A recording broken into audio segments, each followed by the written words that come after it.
ચાલો વિદ્યાર્થી મિત્રો જોઈએ સ્વાધ્યાય 4.2 ની અંદર દાખલા નંબર 3 મિત્રો બે એવી સંખ્યા શોધો કે જેમનો સરવાળો 27 હોય અને ગુણાકાર 182 હોય। બે એવી સંખ્યા આપણે મેળવવાની કે એવી સંખ્યા કઈ બે છે કે એનો સરવાળો કરતા 27 મળે અને ગુણાકાર કરો તો 182 થાય। તો ધારો કે પ્રથમ સંખ્યા x તો બીજી સંખ્યા કઈ હોય y, એમ નહીં। ધારો કે પ્રથમ સંખ્યા x અને બીજી સંખ્યા બે સંખ્યાનો સરવાળો આપ્યો છે એટલે પ્રથમ સંખ્યા પ્લસ બીજી સંખ્યા બરાબર 27। પ્રથમ સંખ્યા x બરાબર છે x ઓલી બાજુ જાય તો 27 - x તો બીજી સંખ્યા મળશે આપણે 27 - x।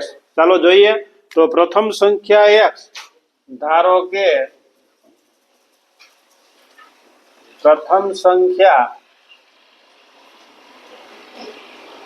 x તો આપણે તો બે સંખ્યાનો સરવાળો છે, બે સંખ્યાનો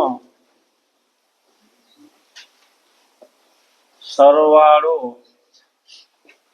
27 હોવાથી પ્રથમ સંખ્યા પ્લસ બીજી સંખ્યા અને બરાબર 27 બેનો સરવાળો છે। તો પ્રથમ સંખ્યા તમે x ધારી પ્લસ બીજી સંખ્યા બરાબર 27। આ પ્લસ ઓલી બાજુ જાય આ ગુણાકારમાં નથી જાય ભાગાકારમાં ના મૂકતા પ્લસ નો સંબંધ છે તો બીજી સંખ્યા બરાબર 27 - x।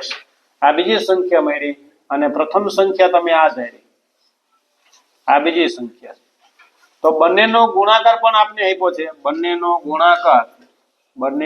ગુણાકાર 182 છે અથવા હોય તો પ્રથમ સંખ્યા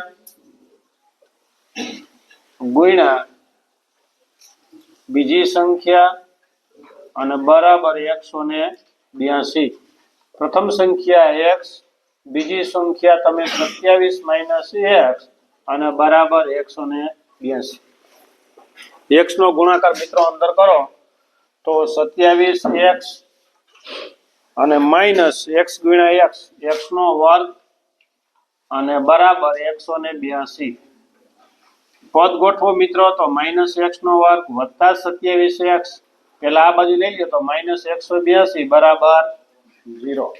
હવે પેલું પદ કોઈ પાછું ઋણ ના હોય તો x નો વર્ગ -27x અને વત્તા 182 બરાબર 0। ચલો 182 ના જેમ આપણે અવયવ પાડીએ છે 182 નો સરવાળો 27 આવવો જોઈએ। 182 ના એવા બે ભાગ કરો અને છેલ્લે પ્લસ છે તો બંને નિશાની માઈનસ। જો અહીં માઈનસ હોય તો માઈનસ હોય અને અહીં પ્લસ હોય તો બંને નિશાની પ્લસ ની રાખે, અહીં માઈનસ છે તો ચાલો 182 50 અને 42 42 દુ 84 થાય સોરી એટલે 41 દુ 82 થાય 50 ને 41 કેટલા થાય 51 તો આને ભાંગા 51। હવે 13 સતા 51 13 એકુ 13। ચાલો પેલી સંખ્યા આ થઈ 14 અને આ એકલો થયો 13 તો 14 અને 13 બેનો સરવાળો 27 અને ગુણાકાર એનો થતો હશે જે થતો। ચાલો બે બાજુ 14 અને 13 બે 27 થયા બે જગ્યાએ માઈનસ તો સીધા મિત્રો અવયવ જો બનાવો x - 14 x - 13 બરાબર 0। તેથી x - 14 બરાબર 0 અથવા x - 13 બરાબર 0। પણ ક્યારે બને કે જ્યારે x નો સહગુણક કાંઈ ન હોય ત્યારે, આ યાદ રાખજો સીધા અવયવ ત્યારે બને।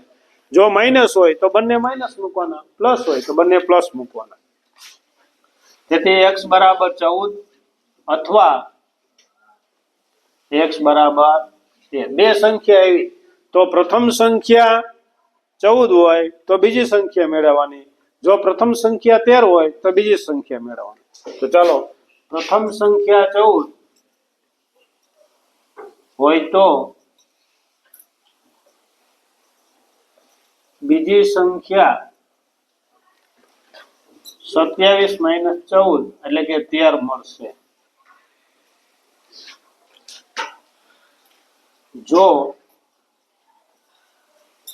પ્રથમ સંખ્યા 13 હોય તો બીજી સંખ્યા 27 - 13 એટલે કે 14 મળશે.